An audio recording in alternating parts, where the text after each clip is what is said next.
Oh wow, it was really dark in that corner.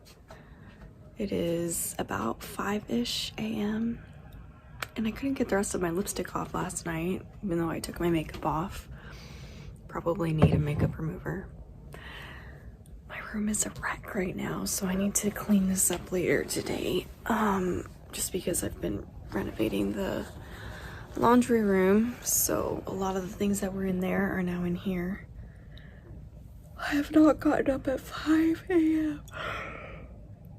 in a really long time, and I'm trying to make it a habit to get up earlier. And I realized I have a lot of stuff to do today.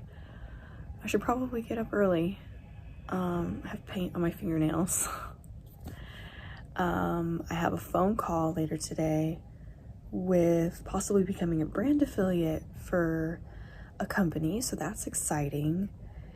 And then I want to try to get as much done on the laundry room painting as possible, and I need to make a curtain for that, so I'm going to see if I have time to do that. But I also need to edit yesterday's Vlogmas, so that's why I'm up extra early, because I need to have enough time to edit in peace.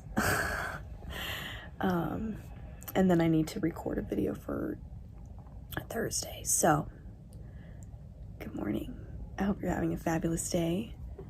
I always watch like these productive 5 a.m. morning routines, so I'm about to have my coffee. I'm reading this book called Healing and Restoring the Heart. My friend lent it to me. It's by Denise Boggs, and it is so good. I cried the first chapter of that book. I'm also going to read my Bible, have my Jesus time early, and pray that God would give me guidance the rest of my day, and we'll see what else today holds. Yesterday was really fun. I didn't get to finish the craft with the girls because we ended up going to the mall and walked around instead, and they played, and it was super fun. But yeah, so I'll talk to you guys in a little bit.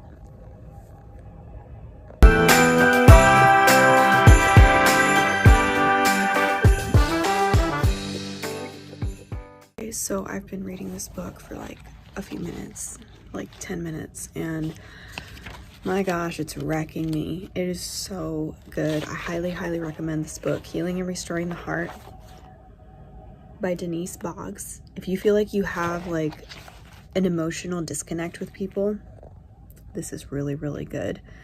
Okay, so it's talking about when you have hurts in your heart, how you can have like a rocky heart or a stony heart towards people, whether it's your husband or friends. It says the stony heart keeps people like you and I from establishing real heartfelt connections with others. When the person who hurt us has made us aware that their actions were hurtful, their reaction can determine whether the stone remains or is removed. If they respond with loving words from a sorrowful and repentant heart, then this can help remove the stone. However, if that person does not show love and concern when they know they have hurt us, then we feel unsafe and the stone remains, which causes a distance in the relationship. Since this wall has been constructed, the person who we should be receiving love from cannot get through our defenses. People who have a stony heart are very lonely, and those who live with someone who has a stony heart are equally as lonely. A stony heart is not a problem that appears suddenly. It is a heart condition that develops over time. You can actually have a stony heart for years and be completely unaware of your condition. And that was me, you know, and there are still things in my heart that need to be healed from when I was a child, from when I was a young teenager. Like I'm realizing more and more, like certain things keep coming up, and I'm like, why do I feel so defensive in such and such a situation? And it's because of that. Like there's still hurts that haven't been healed yet, and it's not that time will heal those hurts. It's that I need to actively go and like let God heal my heart. And that is one of the ways that you are able to really live the life that you were meant to live, and live a lovely masterpiece of a life. That's why I started my channel, because I wanted to be able to help young women really discover their self-worth and to heal the hurts of the past. And I wanted to be the person that I wish that I had had when I was like 14, 15, 16 years old. And even in my early 20s, or throughout my 20s, I always wished that I had an older sister, and I didn't have a sister. And I was constantly, I constantly moved around from when I was 8 years old until I met Roberto, and which was like 25. So 8 years old to 25 years old. I moved like every 5 years at least. And so it felt like I didn't have any roots, like I didn't have any close friends. And I kind of had to restart every time I moved, making new connections, new relationships. And because I had those hurts, it was very difficult to connect emotionally with friends. And it felt like, even though I was trying to do all the right things in a friendship, it felt like I really wasn't connecting with people that I really wanted to connect with, you know? And it wasn't until about 5 years ago that I dealt with a lot of those heart issues, and I realized, wow, I've had a lot of pent up emotions and a lot of pent up hurt that I haven't dealt with. And so let this be your encouragement today with my second day Vlogmas. Today is December 1st. You can have a new start. You can have a new life. If you work on the hurts that you've had in your past and really dig deep and allow God to heal your heart and forgive people who have hurt you, whether it was your mom, your dad, a close friend, a sister, a brother. And you can have those relationships that you long for that are deep and meaningful. So I hope that encourages you guys.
I made us some pumpkin pancakes with pumpkin pie spice in it, using the pumpkins that I got from the pumpkin patch this year.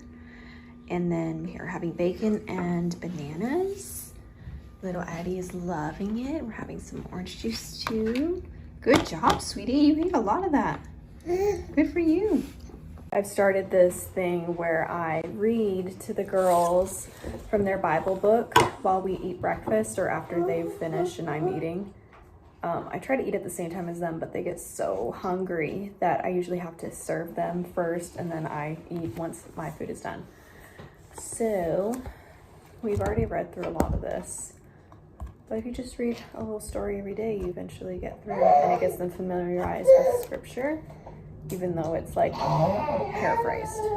And Addie, I flipped the pages around so Addie can see too, since her high chair is in that corner. A little girl was very sick. The girl's father, Jairus, was afraid that his daughter would die. Jairus knew that Jesus could work miracles, so he ran to the place where Jesus was preaching. He pushed through the crowd and begged Jesus for help. He said, "Help, Jesus, help, help, help me." Jesus agreed to visit the girl, but when Jesus got to Jairus' house, the girl was dead. "We are too late," sobbed Jairus. He was so sad. He was sad. "Have faith," Jesus replied with a smile. He touched the girl's cold hand. "Get up, my child," he said to her, and the girl woke up right away. With his healing touch, Jesus has brought the child back to life. That's a good story. He was sad, but then it ended happy. Huh? Say yay.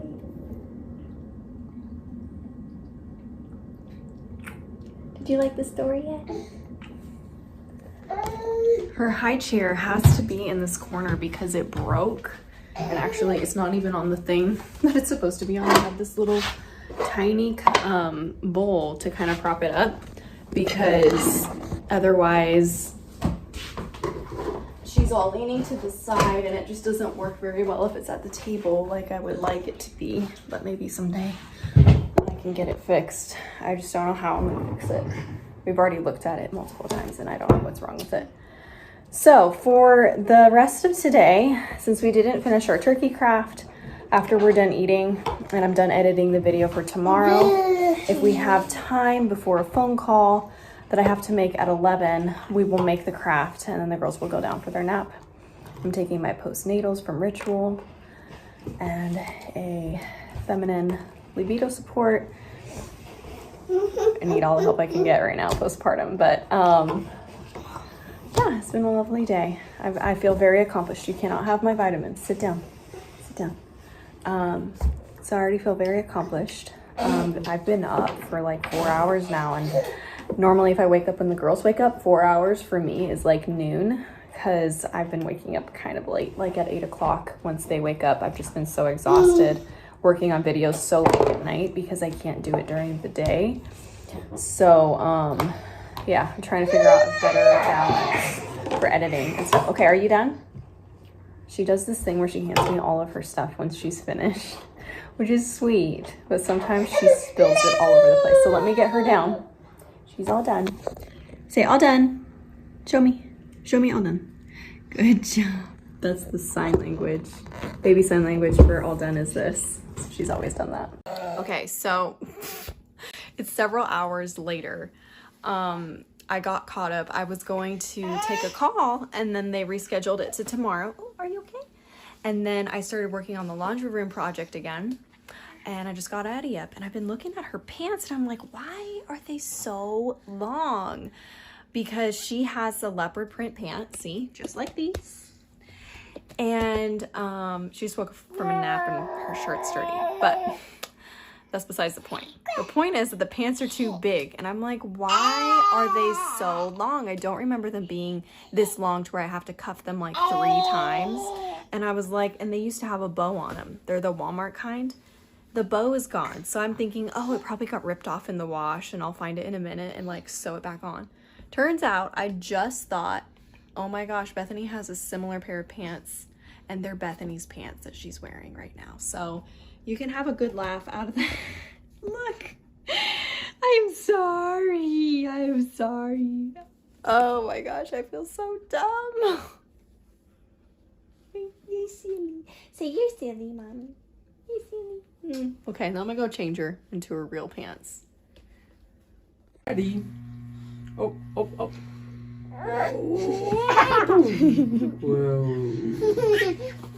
Little Addie, I wanted another kiss. Whoa. Careful.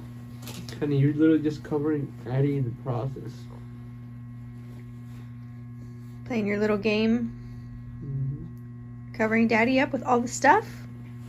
She does this like every night with Roberto. Oh, are you okay? Careful. Are you okay, Bethany? We're gonna do a little craft, okay? So what you do is you stamp their feet. Here, let's sit down so that I can see. You stamp their feet. So the toes go orange, the body goes brown, the toes and the rest of the foot.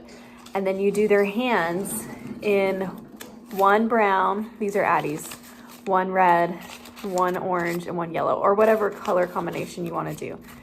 So then you can make a little turkey out of your little handprints. So, and feet prints, which is fun because, you know, it's a holiday where you can look back and see what year and how big their feet and hands were. Okay, honey. So this this part becomes the head of the turkey, the heel part. You want to put some glue on there? Okay, here. Put it right here. No. Should we do... Yeah, we'll do both of them on here. Ready? Put some glue on here. Bethany loves gluing things. So we'll do a little bit here like this. Okay, that's enough. Okay. And we'll put this right here. Smash it down. Oh. Okay, so then we did it wrong. Already did it wrong. You take the hands and you layer them underneath the foot. And the fingers go up.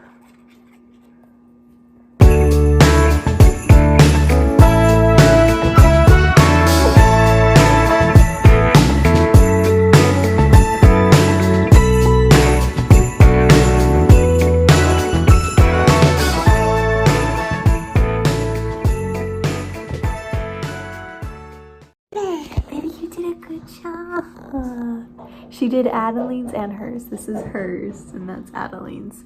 And she did, on Addie, she did the, she placed the eye, the beak, and the little, whatever that thing is called, all by herself. You did good, baby.